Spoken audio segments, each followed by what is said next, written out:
And fresh details now emerge of how the Americans have sunk 2 ships in the past 12 hours. It's a very, very big statement that the United States is making. The Department of War has given details in the past 12 hours of the ships that have been sunk recently. 20 Iranian Navy warships and 1 kilo-class submarine. And that kilo-class submarine being sunk is a huge loss for Iran, because that was one of its most potent weapon platform. India also operates kilo-class submarines. These are originally of Russian origin.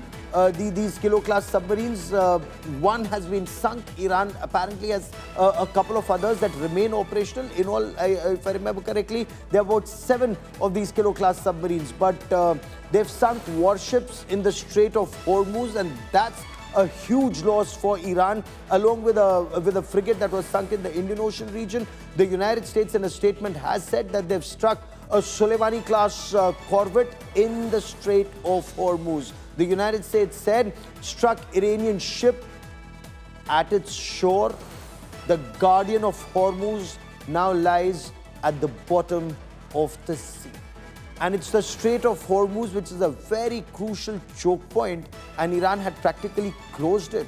This is what was one of the pressure points that Iran could mount on the world. I once again want to bring in Pranay Upadhyay into this conversation. Pranay, American President Donald Trump says if need be, American warships will escort all tankers in this region to ensure Iran's unable to block the Strait of Hormuz. But a huge setback for Iran. However, must add, one submarine sunk, they still have several that are operational, and that could pose a strength to the American Navy in these waters and merchant ships.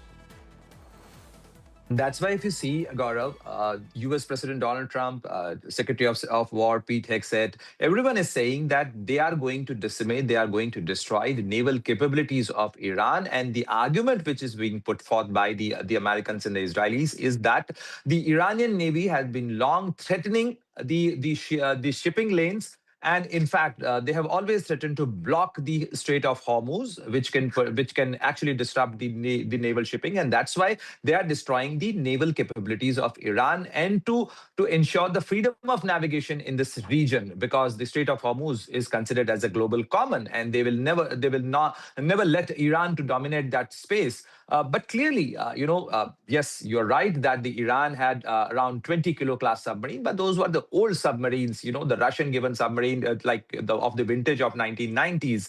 And that's why they do not have the kind of capabilities the United States has. The United States has the most sophisticated anti-submarine warfare capabilities, and that's why they have deployed large number of assets in the region to ensure. Whether they will be able to do it or not, we have to see, because of late Iranians have also developed capabilities with small speedboats, with some underwater or undersea unmanned vehicles as well. We have to see that what else is there in the Iranian arsenal which they can deploy. But currently, if you see the way the Americans have gone with full throttle, full force to destroy, if you've seen last 100 hours, they sank almost like 20 ships, which is a huge number.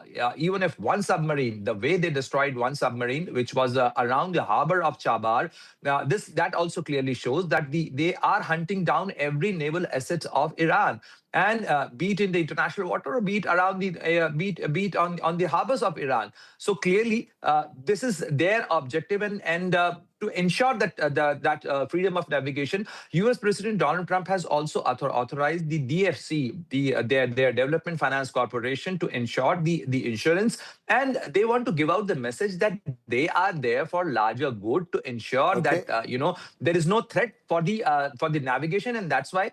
But if US has to escort, Gaurav, every cargo ship, that number is going to be very big, because every day around 250 to 300 ships pass through that Strait of Hormuz, which is hardly like 30 or 33 kilometers wide. So that kind of escorting, it's logistically very difficult for the American ship or for any other naval ship to escort. And perhaps that's the effort that Iran is trying to make to ensure this war is prolonged as much as possible.